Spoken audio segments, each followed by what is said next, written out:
Hello, welcome back to Reena's taste recipes. ഇന്ന് ചക്കക്കുരു മെഴുക്ക് പുരട്ടി റൈസിൻ്റെയൊക്കെ ഒരു സൈഡ് ഡിഷായിട്ട് ഉപയോഗിക്കുന്നതാണ്. ചക്കക്കുരു എന്ന് കേൾക്കുമ്പോൾ പലർക്കും ഇഷ്ടമില്ല, ചിലർക്ക് ഒത്തിരി ഇഷ്ടമാണ്. എന്നിരുന്നാലും ഒത്തിരി ഔഷധ ഗുണങ്ങൾ ഉണ്ട് അതിന്.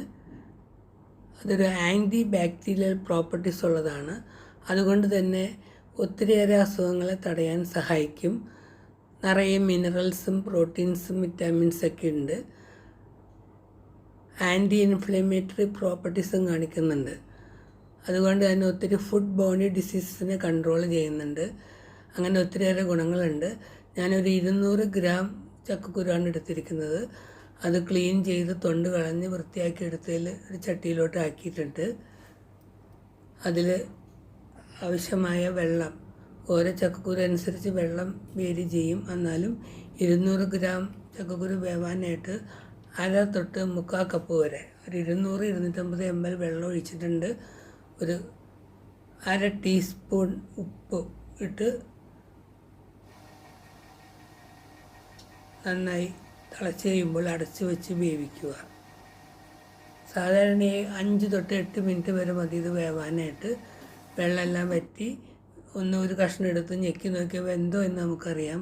അങ്ങനെ വെന്നിട്ടുണ്ടെങ്കിൽ ഗ്യാസ് ഓഫ് ചെയ്യുക. അതിനുശേഷം നമുക്കിതിനെ മെഴുക്ക് പുരട്ടിയാക്കി എടുക്കാവുന്നതാണ്.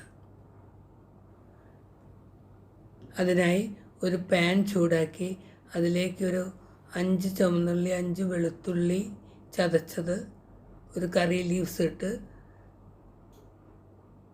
നന്നായി ഇളക്കി മുരിയിക്കുക.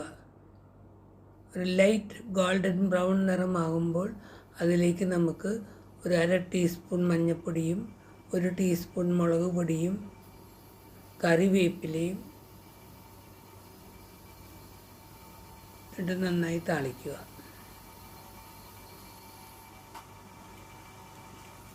ഇപ്പോൾ ലൈറ്റ് ബ്രൗൺ നിറമായി തുടങ്ങിയിട്ടുണ്ട്. ഇനി നമുക്ക് ഇതിലേക്ക് പൊടികൾ ചേർക്കാം. ഞാനൊരു ചില്ലി ഫ്ലേക്സ് ചതച്ച മുളക് പൊടി സ്വല്പം ഇട്ടിട്ടുണ്ട്. 1/4 ടീസ്പൂൺ മഞ്ഞൾപ്പൊടി, 1/2 ടീസ്പൂൺ വരെ ആകാം. അതുപോലെ തന്നെ 1/2 ടീസ്പൂൺ മുളക് പൊടി, 2 പൊടി ചില്ലി ഫ്ലേക്സും ചില്ലി പൗഡറും കൂടി 1 ടീസ്പൂൺ ഇട്ടിട്ടുണ്ട്.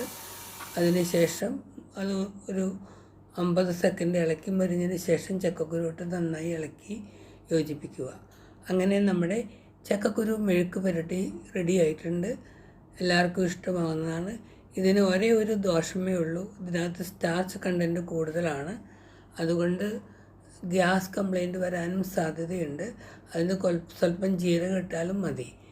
അങ്ങനെ നമ്മുടെ റെസിപ്പി എല്ലാവർക്കും ഇഷ്ടപ്പെട്ടെങ്കിൽ സബ്സ്ക്രൈബ് ചെയ്യാനും കമൻറ്റ് ചെയ്യാനും ലൈക്ക് ചെയ്യാനും മറക്കരുത്.